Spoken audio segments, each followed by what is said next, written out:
what's the use of two strong legs if you only run away? And what use is the finest voice when you have nothing good to say?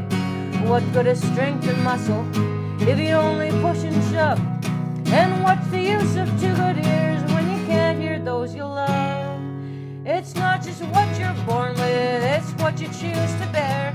And it's not how big your share is, but how much you can share. And it's not the fights you dreamed of, but those you really fought. It's not what you've been given, it's what you do with what you've got. Yeah, it's not just what you're born with, it's what you choose to bear. And it's not how big your share is, but how much you can share. And it's not the fights you dreamed of, but those you really fought. It's not what you've been given, it's what you do with what you've got. Hi, friends. Welcome back to Seeds of Revolution. Today, we have a truly fantastic episode for you. The Anarchist gang rolls for initiative. We have Colin and Kitty and Taylor and Pietro. They are a group of people who are very involved in politics and activism and tabletop games and D&D. And we're going to talk all about the confluence between activism and Dungeons and Dragons and various and sundry other escapades. So welcome to Seeds of Revolution, Colin and Taylor and Kitty and Pietro. So great to have you here. I was hoping to be here. Fantastic. I'm really glad y'all made the time, and I'd like to throw it to you all to introduce yourselves. So Colin, maybe you could go first. Sure, I can. Hello, my name is Colin. Among other things, I am a clown and performer and dancer and do wear many hats in the real-life performing world. I am also a professional GM with game stores and for kids in my local community. I DM for Kitty. And I write D&D and other supplements and things. Can also, in shameless self-promotion, you can find the Roll Report wherever you find your podcast if you want to hear me talk about more D&D stuff. Also, try to be as politically active as I can around the other things and raise the next generation of youth to be equally engaged. I use he and they pronouns. I'm going to toss it over to Taylor. And I should add, thank you, Colin. Yeah. Thank you, Colin, for that. And also for Taylor and Kitty Pietro, we love plugs from comrades. So please, like Colin, plug away. Yeah. Cool. I am Taylor Felicity. I use she, her pronouns. And I am also a professional game master, as well as for fun and for friends. I also stream TTRPGs. I guess you can find me online pretty much everywhere as Roll for Felicity, where I talk about games, talk about TTRPGs. I actually don't play that much D&D, and I think I'll have some maybe contentious opinions at some point Right. about D&D itself. But I have played a lot of D&D. I just prefer other games at this point, but I'll throw it over to Kitty. Hi, I'm Kitty. I use she, her pronouns. You can find me pretty much everywhere as Kitty Stryker. I am an author. I've written 4 books now, and I'm working on a 5th. The most recent one is Love Rebels, How I Learned to Burn It Down Without Burning Out, which is coming out October 17th from Thorn Apple Press, sorry. And I have played at tables with everybody here except Joel so far, but maybe soon. Who knows? We will correct that, my friend. Soon we will. I would love to get in on this action. And I will toss it to Pietro.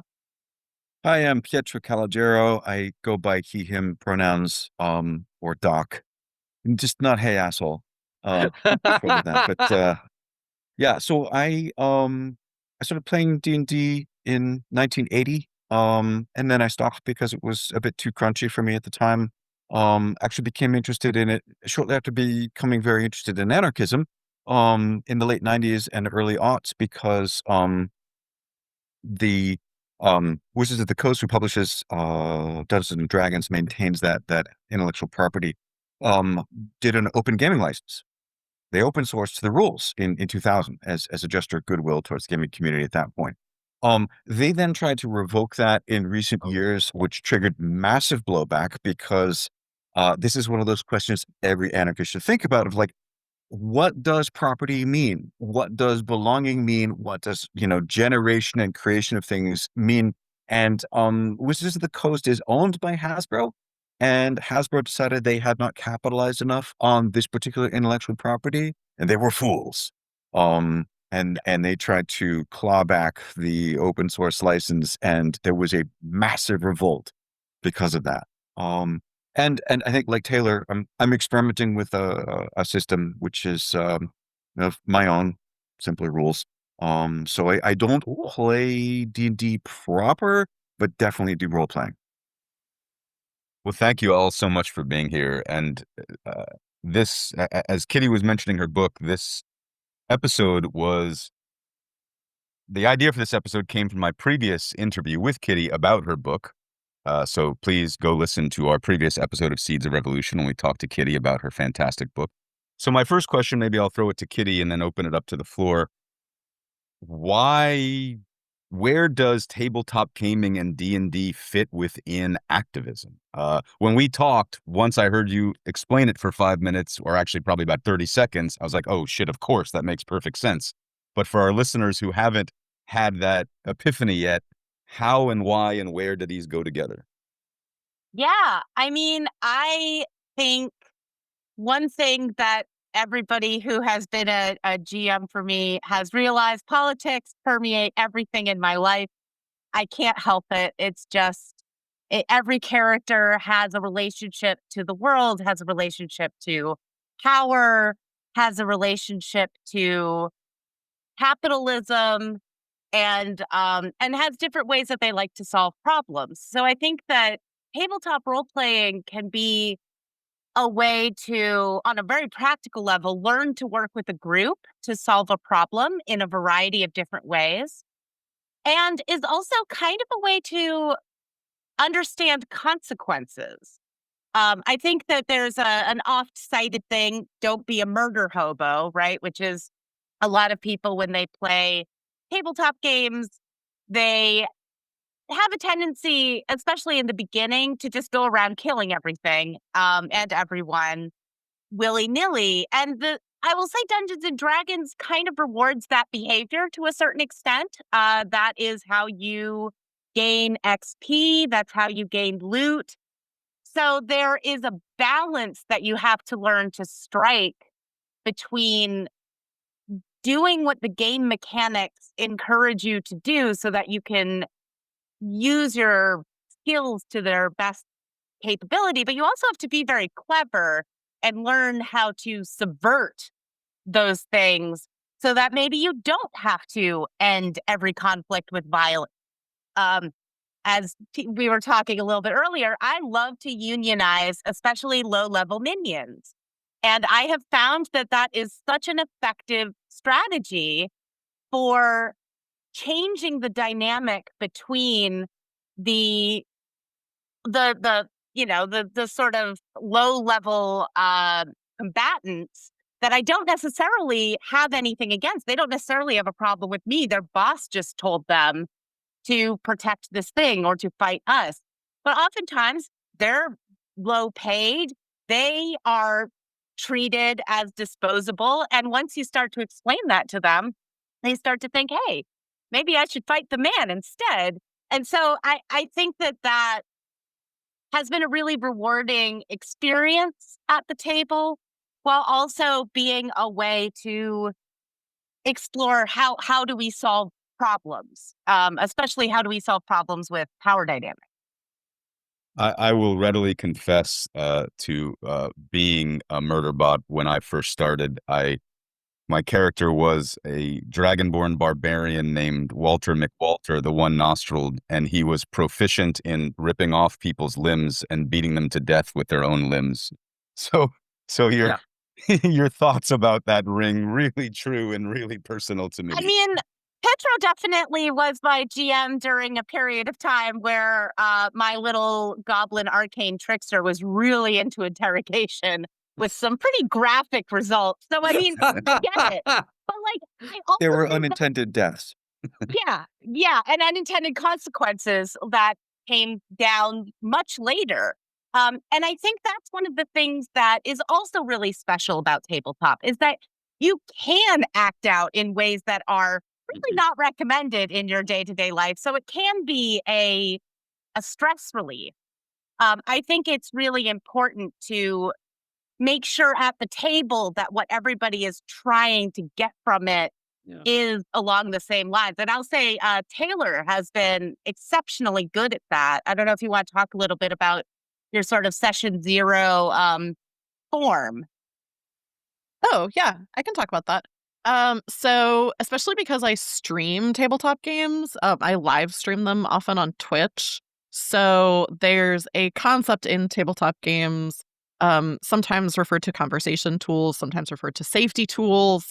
It's basically a way for everyone at the table to engage with the types of content that they're comfortable exploring and communicate to other players at the table the content that they are not interested in exploring, which is really important for any game, in my opinion. But for a live streamed game where there's an audience, it's especially important because let's say someone at the table doesn't want to certain types of violence they're not interested in. Like I don't like graphic descriptions of like eye injuries personally, not because of any trauma. It just freaks me out. So if I'm playing in a game and all of a sudden that comes up and it's a live stream game, it's more difficult when there's an audience to say like, hey, can we not dive into this? And, it feels a little bit like, you know, a downer, I guess. So for my streams, and I have not pioneered this. I'm not the only person who does it. But for my streams, I have an anonymous form where players can convey lines and veils, which is not my I didn't make that up. Oh god, I can't remember. Is lines and veils Ron Edwards, I think, coined the term. Someone can fact check me. That sounds that's close enough. Something Yeah. like that. Something like that. It wasn't me. But lines are basically things that the game won't engage with at all. So hard boundaries of these are things that essentially don't exist in the world in the way that we're engaging with them. So for a lot of tables, harm to children, torture of animals, and sexual assault are like pretty common things that it's like, this just doesn't exist in the world. We don't want to engage with that.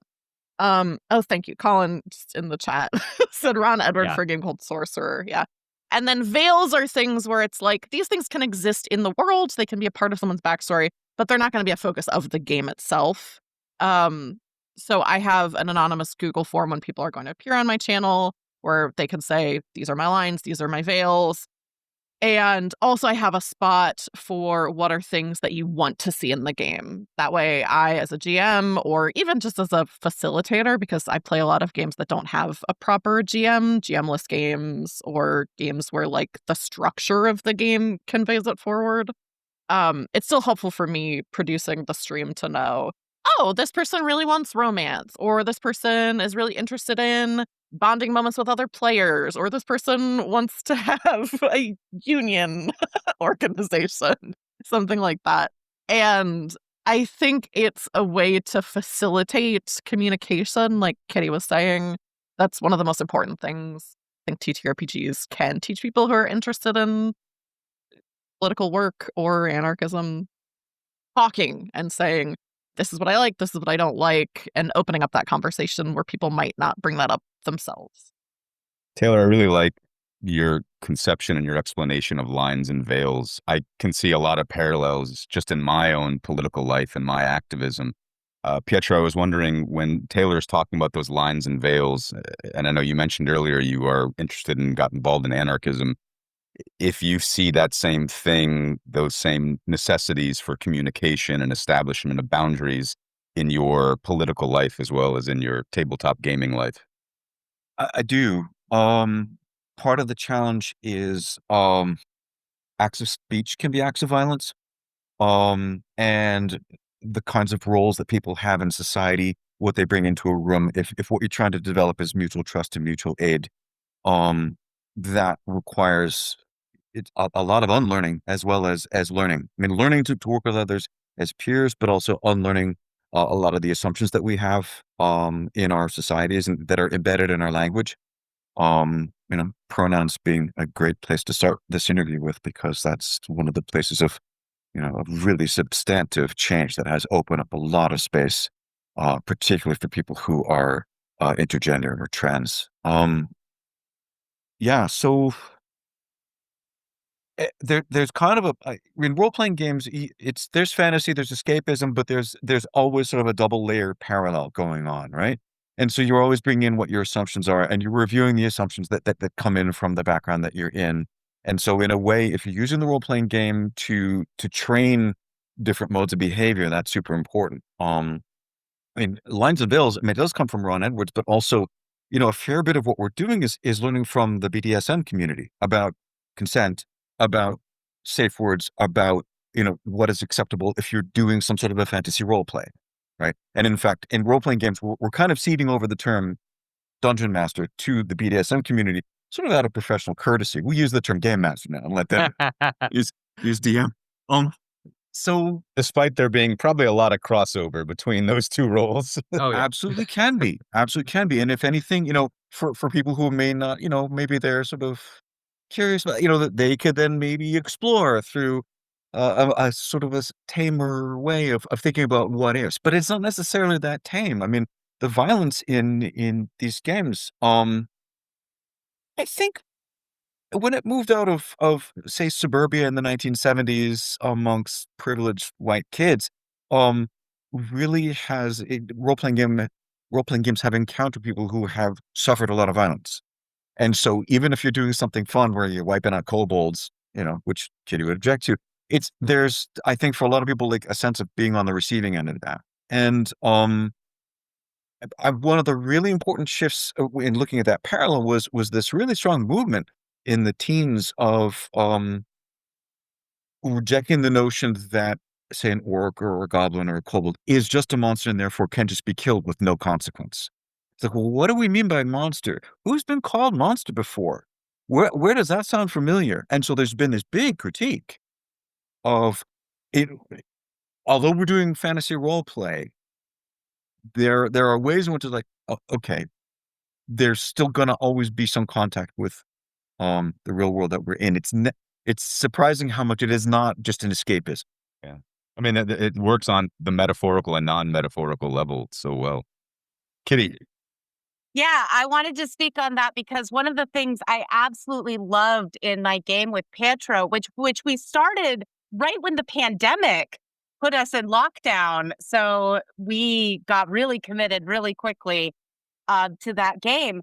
But we had a world where humans didn't exist. And I absolutely loved that because that was one of those like, oh, yeah, that is kind of the assumed neutral of a world is the human, the identifiable character. And to live in a world where that wasn't a thing meant that we could explore relationships between, for example, the so-called monstrous races like my goblins, hobgoblins, etc., but also creatures like the Warforged, who are like sort of robot people.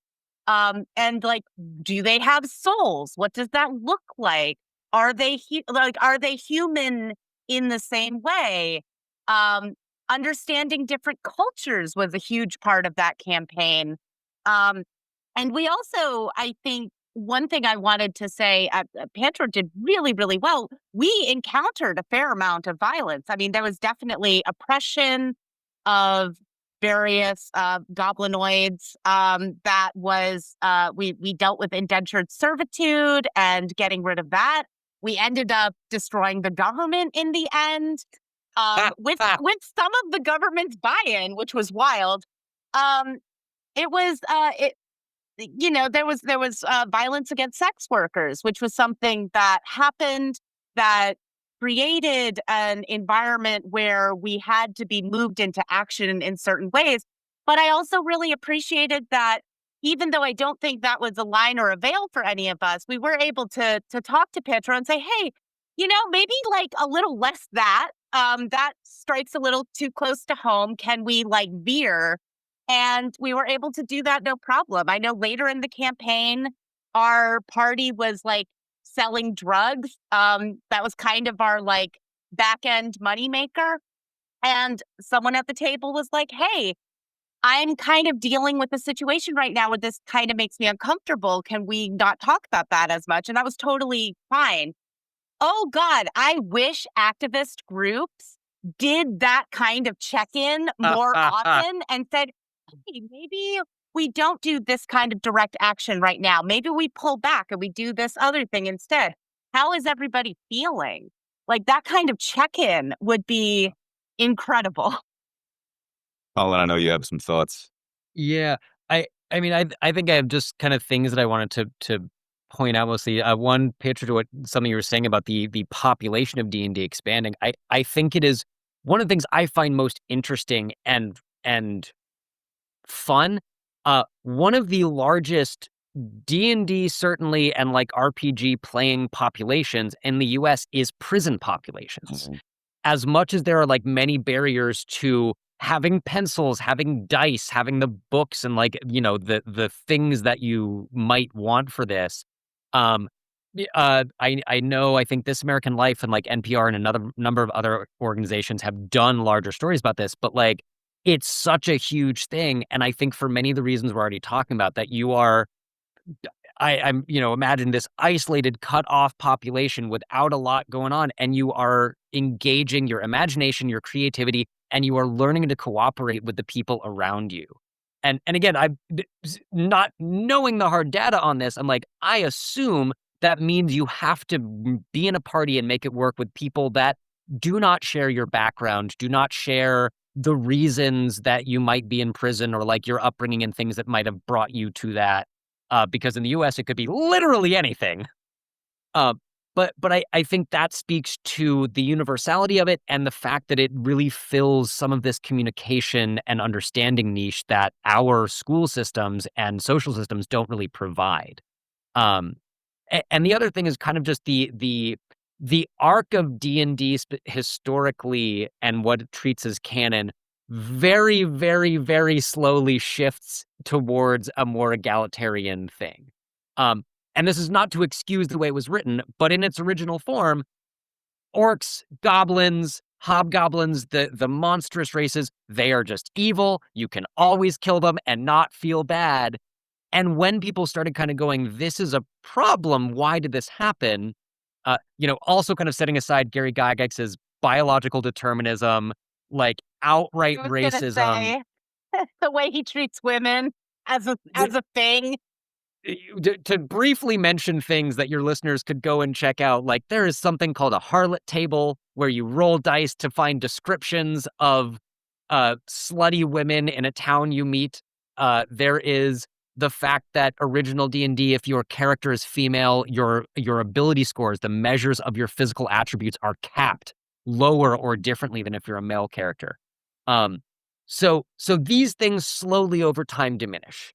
And 5e, 5th edition and 2024 are again like very slowly, incrementally moving away from all monsters, unmonstrous races or species are evil, and moving away from gendered characters being limited in these ways. Taylor, I just want to. I was just gonna say, can I talk my shit for please. Yes, 30 seconds yes, about? that's what we're doing. Yeah. Okay, cool. So one of the things that I think is revolutionary about tabletop role-playing games when it comes to political engagement is tabletop RPGs give people, and I think some people have already mentioned this, Colin, I think you mentioned this, give you a chance to imagine a different and better world. You Yeah. can make the world whatever it is that you want it to be. Part of my beef with D&D is things that other people have mentioned, the rights issues, like copyright rights, and then also people's rights when it comes to certain, races in D&D. But also the way D&D is written, and even in its current iteration, the players are playing like kind of the main characters, the heroes of the realm a lot of times, or a lot of times the problems of the realm. If you're playing a barbarian can be both. dragonborn, it can be both. But there's this idea that like there are these 5 or 6 whatever characters that are going around, they're solving all the problems, they're crusading into towns, they find the problems, they know the answers to the problems, they're solving the things there, and then they're leaving and going someplace else, which is a very imperialistic way of viewing the world, which is we come into this place, the people who live here, they couldn't solve these problems on their own, but we have a magic sword, we can come in and do this. So, I just really quick wanted to shout out one of my favorite tabletop RPGs, which is a game called Wanderhome by Jay Dragon. It is a GM-less TTRPG, so everyone works together. There's no one who's kind of in charge of the sessions. And in Wanderhome, there is a little excerpt in a section called Giving the World a Voice that says, "Nowhere is without problems. When you arrive at a place, you might not yet know what those problems are, but they're there under the surface. Problems form naturally as kith and kin slam against each other. However, you must remember, you are never going to solve a place's problems. You are travelers from beyond. As welcome as you are, this is not your home, and the locals know far more than you do about how to resolve their struggles and worries. The best you can do is ease pain, tackle short-term challenges, and give someone tools that might someday help. Be ready and prepared to leave somewhere without resolving any of that place's problems," which is especially meaningful because Wanderhome, the whole game, is you are journeying from place to place. You're not staying in one place for too long.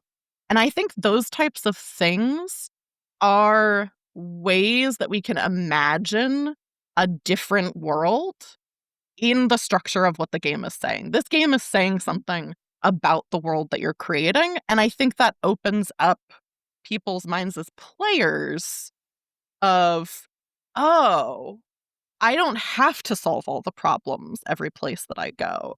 I don't have to be the hero. I can just go someplace and try to make things a little bit better, or learn something, or not do anything. Yeah. Go there and hang out and say, okay, this is beyond my capabilities. So that's one thing structurally with D&D, even apart from the racism and everything else, I think is interesting. Taylor, I think that's really interesting. And I have a sort of a question following up on that idea, because it occurs to me that that sort of imperialist way of approaching problems, oftentimes even in left political circles, even in anarchist circles, tends to be the default method. We, are opposed to capitalism. We are opposed to Western imperialism imposing its means of production and its means of political representation on other parts of the world. But we enact that opposition through a very let's get in there and burn it down kind of method, whether it's Seattle in the 90s, whether it's the anti-globalization protests, whether it's protests today over, the genocide in Gaza, the war in Ukraine. I mean, these are, for better or for worse, instances in which political activists are making very specific demands and saying, the world you constructed is not the world we want to live in. We want to deconstruct this world and make a better place. I happen to agree with all those demands, but that doesn't necessarily mean they're less, intrusive. That just because I agree with them and I'd like to think they're on the right side of history, it still tends to be a maybe not hierarchical, but certainly forceful method of advocating for political change. Kitty. Yeah, I absolutely agree. And I think that's one of the things that actually tabletop made me think about a lot more was like, I think we might have talked about this a little bit when we did our first recording together, but like I used to be much more jovial, I guess, about guillotine memes. And then eventually through playing tabletop, honestly, I have had the benefit of having GMs who say, okay, but what happens next? Like, who does this impact beyond the big bad? What happens after? What gets built afterwards? What does that look like? And I think that has really impacted how I play tabletop games now, because now I'm thinking, I actually with Colin, we just had a union meeting where I was spending a lot of time going, oh, okay, well, these are the 5 groups here in this room, but what other workers aren't here? How do we get them invested, and how do we protect them? Like, how do we get informed consent, knowing that what we are doing is dangerous, knowing that we can't guarantee people's safety, but we can maybe mitigate how far that explodes if we think about it in advance. Mhm. It's super tempting to want to burn shit down. I get it, but that's terrible for the environment. People live there. Like we do kind of need structures to survive. Like, I don't know. I have a CPAP machine. I need electricity. I can't burn down everything. I need some of that stuff. And so I think that tabletop RPGs can, with a skilled GM who is invested in understanding that kind of impact, it can push you as a character and as a person to say, yeah, I could just kill the evil mayor of this town, but there's just going to be another evil mayor. How do we make change that is lasting? And is that actually what the people here want? Do they want that kind of help? What will help them? What do they need? Which again is something that I think a lot of activist groups can learn from, is like not speaking over the marginalized people that you are, I think, in good faith, wanting to help. Colin, should we poll all the kobolds before we get to work with our swords and axes? I mean, if we're trying to have a participatory and inclusionary democracy, then yes, right? I was gonna respond to what you said, Joel, and I appreciate it, because I think what I've expressed recently, the way I generally tend to feel, is that damn, Hannah had a great way of like making this shorter. I don't remember it. Generally speaking, in my experience, conservative right-wing social viewpoints tend to be, if I don't want to do it, no one is allowed to do it. And left-wing progressive, more that approach to social issues tend to be, if you don't want it, you don't need to do it, but you don't get to tell anyone else. However, I think you are pointing out to me, and I'm realizing this moment, that's actually like, it's not true universally, and it is. It some of those specific issues do tend to like, then they lean towards like its own form of progressive imperialism. So I appreciate you bringing that, because I hadn't thought about it. The other thing I was going to say is like, it also makes me think about the short-sightedness of a module that I have written that I'm going to mention here. So my housemate and I have developed a game that Kitty has played called Political Action Pact.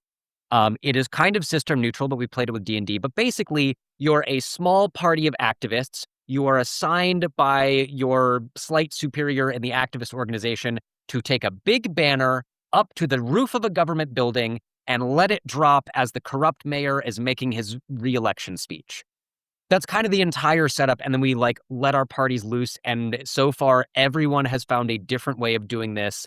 One of them including catapulting a pickle into the mayor's head and killing him.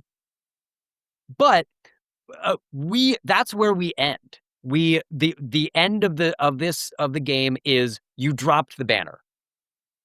And we've used as a tool to kind of try to teach people, how would you do this? How would you say, get some of the government building workers to strike or leave their desks and empty the building for you?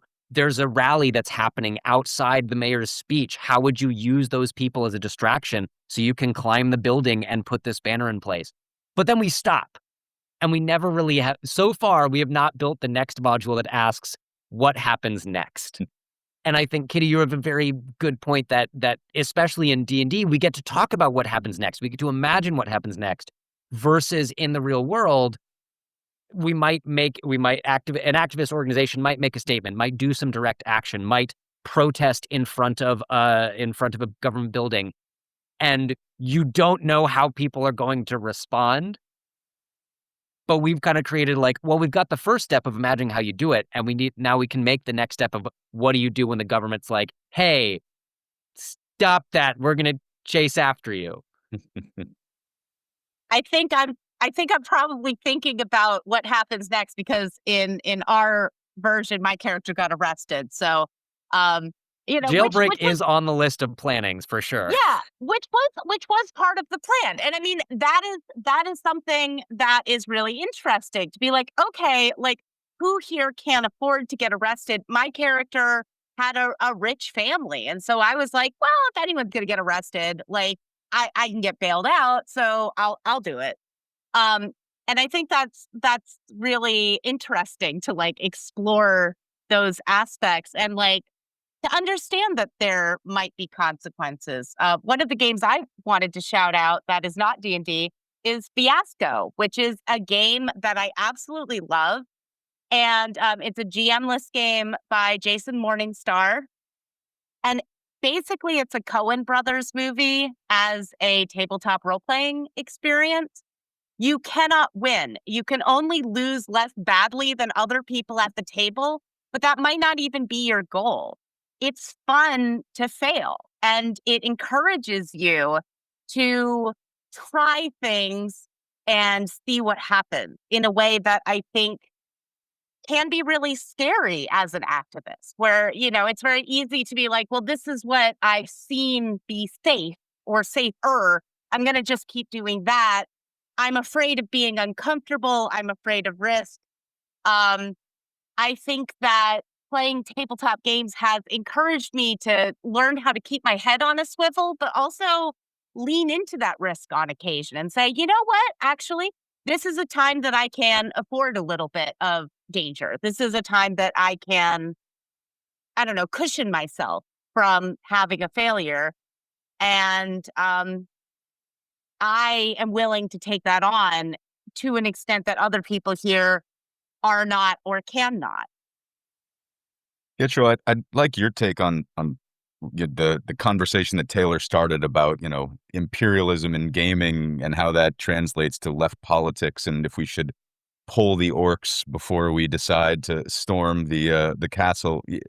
And I think it is an issue with obviously gaming, as Taylor and Kitty and Colin have so wonderfully expressed, but certainly in real life, one thing I constantly think about is the 1999 WTO protests, which we as anarchists really tend to glorify. Maybe not every individual here, but I think in general, on our side of the spectrum, we see that as an example of righteous organizing and protest. I don't know the numbers, but I would be very, very surprised if 5% of Americans supported that action. There was no attempt by any of those organizations that I know of to get wider buy-in. In fact, I think it was, quite the opposite. And so I just wonder, how far do those anti-imperialist lessons that Taylor was talking about that we might need to learn from gaming, how far should we take those in the real world? I think very far. Actually, in the first year that I was GMing Kitty, I wrote a piece called "Decolonizing D&D," because this was something that was very relevant, particularly to our table. So a few comments. One is, amongst anarchists, I really appreciate Peter Kropotkin's critique, where he is absolutely clear about how horrible capitalism was, but he had his doubts about how to set up an anarchist society. That kind of intellectual honesty, I really, really appreciate. So there is a deep tradition in anarchism of having some self-doubt and being ready to go like, well, how is this actually going to work? We're not really sure. It's very profoundly different from the highly disciplined and hierarchical societies we live in. So the real revolution is internal. How do we get there? So, and that said, within classic Dungeons and Dragons, I think probably for all of us, the general consensus is that the truly evil character is the paladin. The paladin is the character who is religiously driven and is certain that they're correct. And absolutely, like that's the last person you want to encounter, whether they're a player character or outside. There's like the paladin. And in some ways, this is not just imperialism. This gets straight back to Crusades. I mean, it's that old school. So, yeah, that's part of the legacy. Therefore, I do also want to plug within this larger role-playing game world, Thirsty Sword Lesbians. If you're gonna do a hosted game, I mean, so Fiasco is non-hosted, Wander Home is not necessarily hosted. Thirsty Sword Lesbians is, you do have a game host. Pietro, are you saying Thirsty Sword Lesbians? That is correct. Okay, just wanted to make sure. Yes, I'm Thirsty saying Sword Lesbians by Thirsty April Kit Walsh. by April Kit Walsh. I mean, you had me at Thirsty Sword Lesbians. And it is as advertised on the cover. It is a romantic game, and it's, you know, it's risky in all sorts of ways, but it's fabulous. There's tongue in cheek, but also, you know, what's behind that is people who've actually dealt with a lot of serious inequality, a lot of emotional violence, possibly physical violence. So yeah, it's awesome.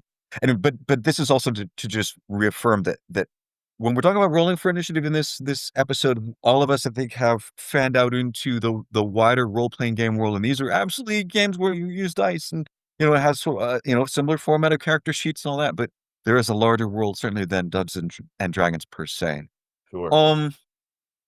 In terms of the critique, I have to bring this up. I think we cannot ignore just mentioning Tolkien in this podcast, because Tolkien was very, very influential on Gygax and the sort of framework of fantasy worlds, these sort of cheap knockoff medieval worlds that are used for everything from Game of Thrones onward. And he himself was, if not an apologist, an outright advocate of aristocracy. And in some ways, it was when Peter Jackson did the films, and you get to watch the B-sides on the DVDs with, for instance, the Maori actors who played the Uruk-hai, saying, yeah, we kind of, you know, we identify with them a bit, and, you know, we'd be on the set, there'd be this camaraderie amongst these big, you know, Maori guys, and you look at them and like, yeah, they're people, and they were the ones hired to portray the big orcs, and what's going on there? And so, and you know, as people started critiquing that, we realized, well, even Tolkien, with his biases, did point out that the orcs had an advanced society. I mean, they saved the lives of some of the hobbits that they kidnapped because they had created healing potions. And so they obviously do have a culture. It's just that you begin to realize that you're dealing with an unreliable author. He's very much vilifying a group of people whom he despises. And in essays outside of The Lord of the Rings, he talked about the orcs as essentially the Orientals, the Eastern menace, as seen in Britain in the 1930s and 1940s. So all of that has to be acknowledged if you're doing role-playing games. Like the Harlot Table, it's like, you know, the past of this game has some really awkward legacy that it's really dangerous to just say, oh, that's the past and let's throw it out. Rather to just say, like, that ugliness is there. And that sort of taking away the personhood from people, it's there. And we need to address that. And we need to address it as persons, but then also in role play. And speaking of paladins, Tolkien was a devout Roman Catholic. He was a very, very religious man. Yeah. I wanted to mention another game that I wanted to shout out, which is Coyote and Crow, which is a fantastic game by Kenna Alexander, I believe. And it's a role-playing game that is an alternate future where colonization never happened to Indigenous people, which I think is incredibly interesting. And the way that that game sort of deals with some of these issues is really different. So I think it is good to, just like it's good in anarchy, to explore other thinkers and other ways of thought and talk to people who aren't necessarily perfectly aligned with you, because it can open you up to thinking about things in a different way. I also think it's great to explore tabletop role-playing games, especially ones by marginalized people who are going to have a very different way that they construct game mechanics that will then translate to how you interact with people in your day-to-day life. I want to talk a little bit about something you said, Kitty. You were talking about guillotine memes, which are, you know, omnipresent. One thing that we've been talking at Camus recently a lot about is Camus sells these buttons, and they're not intended to be humorous. And they say, kill all rapists, which to me is very much a serious physical tangible equivalent of a guillotine meme. And there's just been a lot of I don't want to say conflict. There's been a lot of discussion in our community about that sentiment. And I know we're veering a little bit away from gaming and tabletop games in particular, but I was just wondering if I could get all of your thoughts based on what Kitty was saying about her suspicions or her skepticisms around these guillotine memes, which mirror a lot of the conversations we've been having regarding these, kill your rapists, kill all cops sentiments. Where are the lines that we, either as anarchists, as politically active gamers, or just as non-political gamers who exist in the world, where are the lines that we need to draw when it comes to, on the one hand, very quick, precise memes or shirts or stickers, which are intended to express a specific political ideal, and on the other hand, the sentiments behind those memes and shirts and stickers, which can be pretty dark? Oh, I have to jump in because this is something I have thought extensively about. I grew up a riot girl with a second wave feminist mother. I was very pro kill your local rapist for a while until I began to realize how the right wing is starting to define every queer person and every trans person and every Black person as a rapist. And if they haven't raped somebody now, they will. And so I just have to, on that point, what is the first thing that Donald Trump said during his political career, at least, that he's most famous for? All Mexicans are rapists. That was the very first thing he said in 15 or so. Yeah. So it's like, I get it. And I understand that desire and that passion. And like, I have space for it. I think I wouldn't necessarily tell somebody else not to wear it or not to say it, but I would keep my eye on who is saying that. I feel it very differently when it is coming from a trans woman than I do when it's coming from a white cis man. I feel very differently when it comes from a survivor than when it comes from somebody who is, again, probably well-meaning, but is an ally. In addition to thinking about that aspect, I also think that it's important. Like, one of the things that I was a part of a while back was a local queer trans arts group called the Degenerates. And we got into a huge public scandal because we had, I think it was a t-shirt that said on it, "Die cis scum." And I fully support that. I still support that because I think that is very clear to me that if you aren't cis scum, which is something you can choose not to be, then it's not about you. I have But to I think ask. that I have there to are ask. people. Oh, go ahead. I'm sorry. I don't know what cisgum means. Oh, so cisgender is I know it's people who cis. identify. What is gum? Yeah, so What's cisgum? scum, SCUM. So it was die cis scum. I thought you were And saying die cis cum, and I was very ah, confused. That's a whole different different game. t-shirt. Yeah. That's Yeah, that too, maybe. that's a night. That's like a fun night, I think. That's just a Saturday night around your house. That's safe for sex.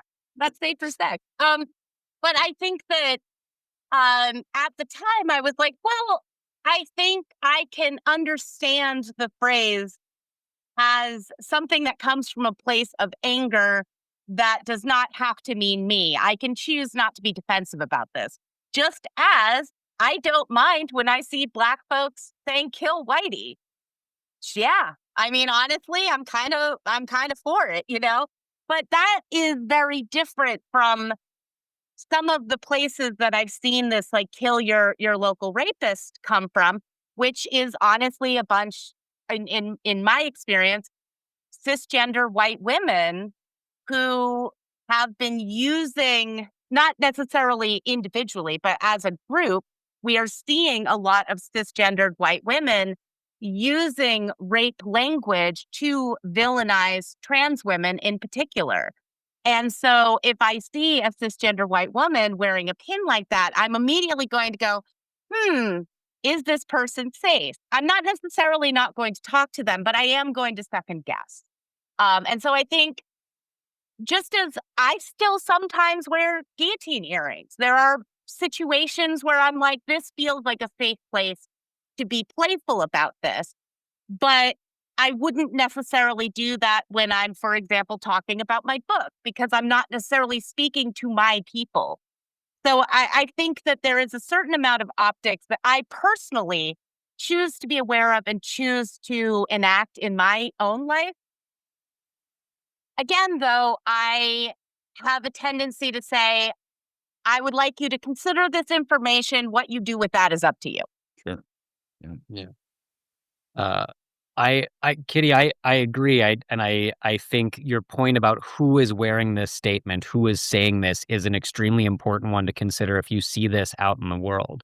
I was going to say one of the things I appreciate about guillotine earrings, pins that say ACAB. My partner has a bag that says abolish the prison industrial complex. One of the things they do, and you kind of touched on this, Kitty, they are signifiers of affiliation, right? If I'm wearing that pin, if I'm wearing those earrings and I'm out in public, someone seeing that who is relatively like-minded will hopefully look at who I am and what I'm saying and have some thoughts about that. But then they might also be like, oh, this is someone that if I go up to them and start talking about abolishing the prison industrial complex, they're not going to punch me in the face and call a cop, you know? And so I think generally I find them useful and somewhat important in that way especially if you're going out in a space and you don't know who might be safe, you know, little watermelon on a pin might give you a lot of like signifiers of who else is safe there. However, I think my issue comes with the statements and their intention comes more when I think about a restorative justice. And my housemate and I were talking about this. We've talked about this a number of times with reference to our art community. We've had to ask a number of people to leave permanently or for times for repeated allegations or factual consent violations, assault, other things. And so he and I had this conversation like, well, what do we do about this? Do we kick everyone out forever if they've ever been credibly or non-credibly accused of these actions? And if we do, are we just sending them into another community to fuck up that community? So I think that, you know, wearing a pin that says kill all cops is a great signifier of your political affiliation and leanings and maybe even some of your thought processes. But I think it falls short in refusing to acknowledge that police are a group and each one of them is an individual. And so you lose any sort of kind of, I would say, compassion or empathy for, I want to say this without being like a full police apologist, but like some of them are probably decent people that genuinely wanted to help their community. Some of them, 1%. But in this country, 1% is still like 100,000 of them. You know, like well, fuck billionaires. They're all fucking terrible. I was going to say Warren Buffett's like the least asshole-ish of them, and still fuck that guy. So I think they're great signifiers. They're great for provoking some discourse, hopefully some well-reasoned and rational discourse. And the sentiments to me fall a little short in acknowledging the complexity of individual human experiences that have led that person to be a cop, to be a soldier, to be whatever.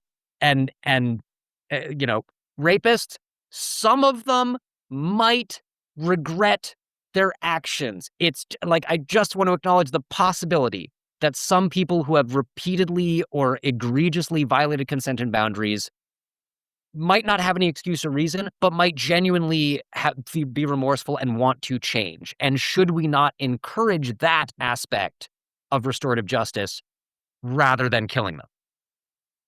Taylor, I'd love to get you in on this, and especially in the context of gaming. So what Colin was talking about in terms of dealing with problematic people in the community, you know, we've been dealing with this in the anarchist community for a long time. You know, Camus has dealt with this. What do we do with people in our community that are seemingly incorrigible and don't respect boundaries. And given your long professional experience with gaming, I'm sure there's a lot of parallels. I'm sure you've had people in games, in campaigns that the same sort of issues have come up with. And I'm just curious your thoughts on the matter and how you've dealt with it. Yeah, I've been pretty lucky in that I haven't had too many examples of people being horrific in my games specifically. I'm also, because I do a lot of stream stuff, I'm pretty picky about who I have on streams because I'm on Twitch. So if I have someone on that I haven't vetted and then they like say a slur during the stream, that doesn't affect them. It affects me and my channel. So uh because I'm like pretty preemptive, I haven't had to do too much of that. I have had things where I guess you could say like consent was violated in certain ways, usually not intentionally. Somebody brings something up that someone before the game was like, hey, this isn't chill.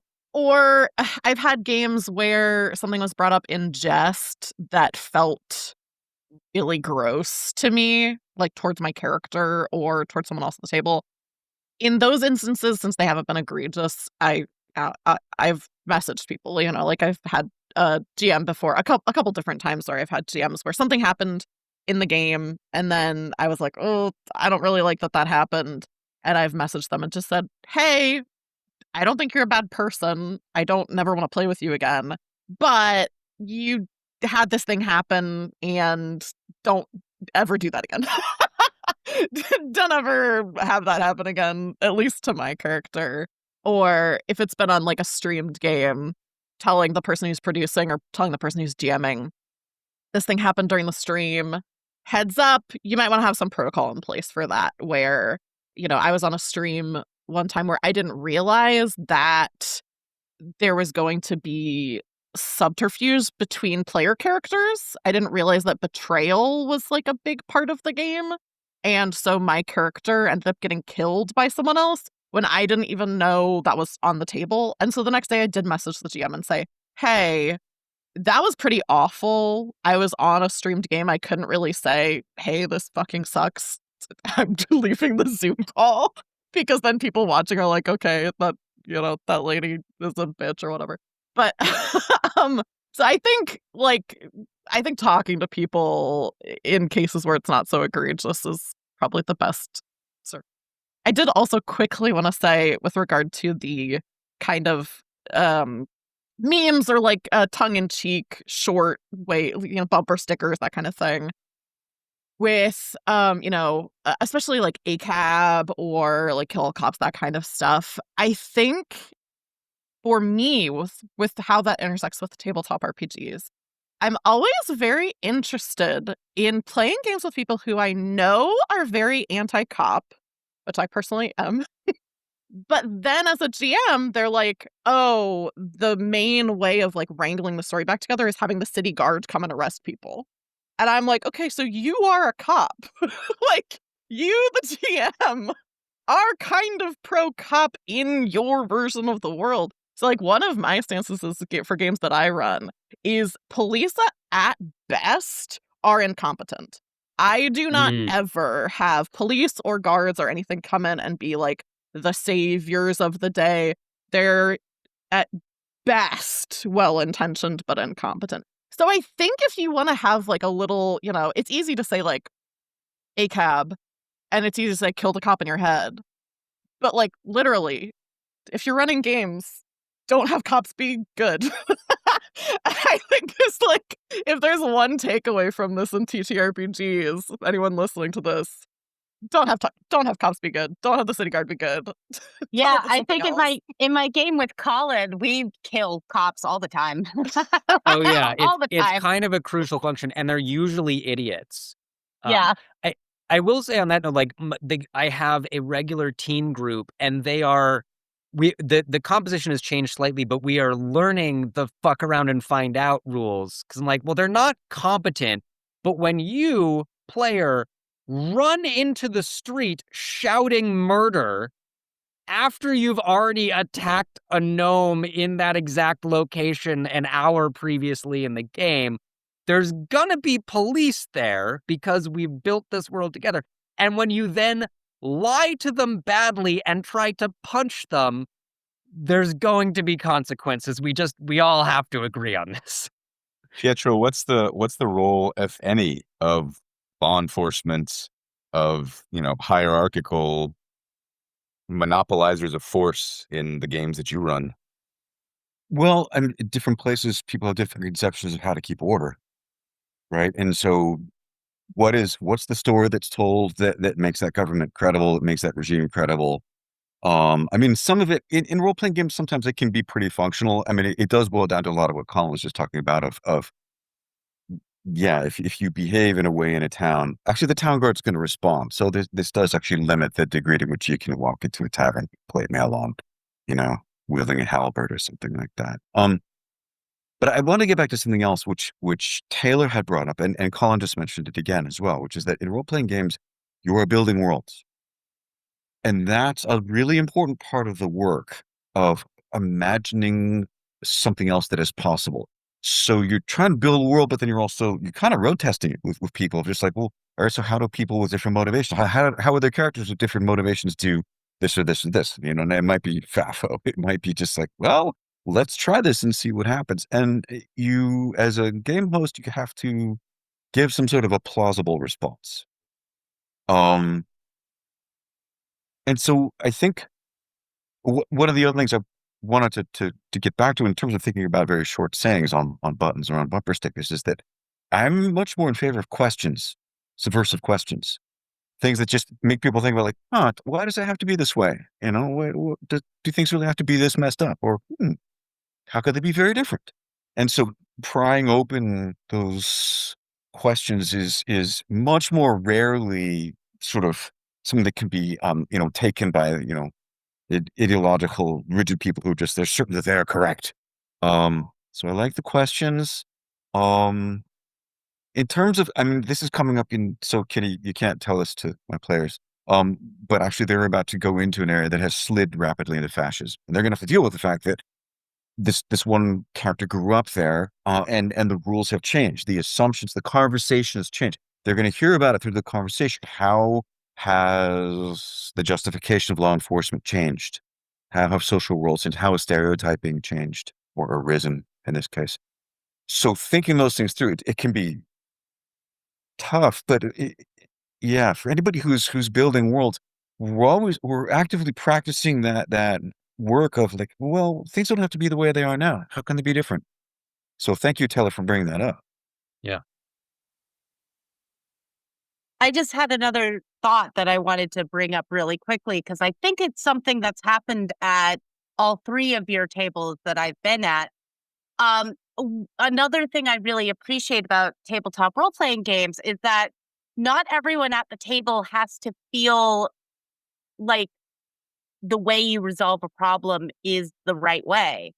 And I really appreciate being able to sit with conflict and to sit with characters who are mad at each other, but still work together, or who have fundamentally different beliefs about religion and its role in the world, or have different beliefs about law enforcement, different trust in the government, different experiences of marginalization. But you still find ways to work together. And hopefully you begin to find similarities with each other. Notably, in my campaign with Colin, my character is a warlock who thinks he's a cleric. And there is another player at the table who is a cleric. And our relationships with me with my patron and her with her god are very different. And so there are some structural ways that we're like, that's a weird way to relate to a god. And that's confusing and odd. But while at first we actively disagreed with each other and sometimes our characters confronted each other, now we're beginning to see, oh, but there are some ways in which our relationships with our gods are similar. And also, your strategy works really well with your God. It wouldn't work with my God, and that's okay. And I think that is something that is really hard to do. I think that there is a lot of pressure in activism in tabletop games to have everybody get along all the time and it be very kumbaya. We're all on the same team. That's the consensus model, right? Yeah, but you know what? Like, I mean, if we sat around and had to all agree before we did the next thing in the campaign, nobody would schedule a second game. Like, everyone would be like, fuck this, we're done. This is not fun anymore. So I think that, like, learning how to sit with conflict, learning how to admit that you were wrong or that you misjudged a situation, learning how to take ownership for rash actions are all things that everybody could use more practice on. And I think tabletop role-playing games with a safe table can be a safe place to have those kinds of really deep and rich emotional experiences. We are running out of time, but I would be remiss if I didn't end, speaking of working together, on asking you all about something we were talking about. I think it was before the recording started, which was some unionization efforts within the universe of tabletop gaming, which I find absolutely intriguing because so much of our organization as anarchists is about organizing as communities, standing in solidarity with unions, organizing unions, looking towards a future in which the means of production are largely controlled by communities, unions of workers. And so I really want to hear this story about your unionization effort before we have to part. I'll make it a quick one. And I think one of the things that I want to point out is that my housemate and I are running this campaign together. And one of the things we're like, we want to do a high level campaign. So our players start at level 10 and we're trying to take it to 20, which is not necessarily common. And a lot of D&D players like never get to that high level, but you're really like, to what kind of Taylor was saying earlier about being like the people that ride in and imperialize, like at that point you are some of the most powerful people in existence. And what we wanted to do is confront our players with choices when they are some of the most powerful people around, and there's not a clear fight your way out of this, and there's not a clear who's in the right. So you know, Kitty's character is going to have a lot of this to uncover in the future, and like how to use the power that they have, or if they should. But one of the things that we have set up is in our world, there is kind of the kingdom is very far away, and most things happen out on the edge of space, on the frontier, in a desert. And the Train Baron family, because we're very original and clever with our names, owns the railroad. And they also kind of own the mines that have been built to mine this magical cactus material. And what we've set up so far is that the Train Baron family and their enforcers, who are the Blutonians instead of the Pinkertons, are really I see what you did there, Colin. Yeah, our game is full of it. Every time we pull out a new NPC or organization, our players either groan, laugh hysterically, or both. So there is one group of miners that has learned how to mine these things better, and they're fighting for unionization. They're fighting for better wages and pay, and the Train Baron family are just kind of stomping on them. And so where we are currently in this arc is trying to bring together the miners who have also been fighting with the imported population of railroad workers who have been brought from somewhere else to extend the railway further west, who are also fighting with the workers in the factory that refine the cactus into a magical. It basically replaces spell components. We're kind of making our own residuum for people that have followed Critical Role and that sort of thing. And then there is the workers at the oldest established permanent floating place where sex workers work. And then there are the entertainers who are called the Lost Boys, BOIS, who are basically like those, anyone in the Bay Area know, we have turfers, we have street dancers that come onto our public transit and like do a show for people on BART. And like they kind of get in your face, and some of them are a little aggressive about it, but everyone's there to have a good time and give them money. So the entertainers try to rob the train, but everyone's just like, yeah, sure, here's a few coins, and no one's in any danger. And where we are right now, we've tried to have the party bring the leaders of all these groups together. And our last session was having a union meeting, having a meeting of how do we all, with our very different interests and priorities, come together against the train barons, who are actually the ones causing all the problems. And how did the meeting end? Well, there are several plans afoot. I think the miners are going to gather all of their mine workers and leave the mines. The entertainers are going to gather all the many train robbers and gather. The party is going to go help the imported railroad workers break out of their essentially forced labor camp by killing a bunch of cops. I think that's probably what's going to happen. So it's a general strike then. We are setting up a general strike. It is a general strike. Yeah, in the hopes of That's- like really forcing the hand of the oligarchs. Well, and what was funny about that, because my character ended up like kind of as also a bard warlock, was trying to like do all of this. Also, I was extremely tired. So at some point I just sort of said to the GMs, like, hey, I'm really tired. What do they need to hear to make this work? And can I just roll for that? Which, God, that'd be great if I could do that in real life. But as we were doing that, I was also thinking like, oh, but they could send messages. So we need to talk to the post office. And you know what? The people who run the trains, how invested are they in the train barons? And so it was like interesting to like begin to trickle out and be like, who all can we reach out to? And, you know, I thought it was really interesting. The post office didn't agree to join the general strike, but they also didn't disagree with our beliefs and like what we were talking about. And so like I foresee them engaging in some weaponized incompetence, which is what we're seeing in real life from government workers. So it's like really interesting to see how that can all play out. Yeah. And thus we have a lesson on how Bakunanism was formed more than 100 years ago. We aim to please. Well, I can't thank you all enough for taking the time to talk to me today. I think our listeners are going to enjoy this as much, if not more, than I did. I'm going to drop links to all of the games that you mentioned in the show notes. I'm going to link to Kitty's book in the show notes again. And I just want to say to Kitty, Colin, Taylor, and Pietro, I really, really, really appreciate it. And keep rolling for initiative. And may the revolution come to a tabletop near you sometime in the near future. Thank you so much for having us. Thank you for having us. Jesus Christ Absolutely. came back Such a pleasure. today like you threatened he will. Which poor group of people do you think that he would kill? And who would Jesus choose to starve if you gave him the chance? And if there was a genocide, would he take a neutral stance? Who would Jesus bomb?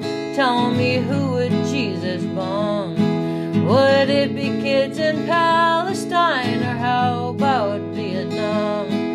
Would Jesus bomb the atheists, the Muslims, or the Jews? I want you to ask yourself, well, what would Jesus do? I want you to ask yourself, well, what would Jesus do? Would he say it's complicated and there's sinners on both sides? Or would he say that some people, they just deserve to die? If Jesus Christ rose from the dead and on a sidewalk slept, would you extend your hand to him or just watch where you stepped? Who would Jesus bomb? Tell me, who would Jesus bomb? Would it be kids in Palestine, or how about Vietnam? Would Jesus bomb the atheists, the Muslims, or the Jews? I want you to ask yourself, well, what would Jesus do? I want you to ask yourself, well, what would Jesus do? Would Jesus hate the gay folk, the queer folk, or the trans? Would he suggest they end their lives according to God's plans?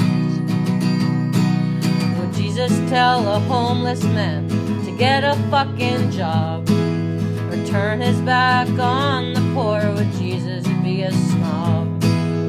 Who would Jesus bomb? Tell me, who would Jesus bomb? Would it be kids in Palestine, or how about Vietnam? Would Jesus bomb the atheists, the Muslims, or the Jews? I want you to ask yourself, well, what would Jesus do? I want you to ask yourself, well, what would Jesus do? Would Jesus build a border wall? Would Jesus drive a tank? Would Jesus be a landlord?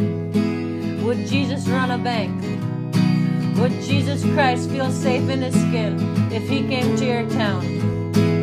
And would you still believe in him if you found out he was brown?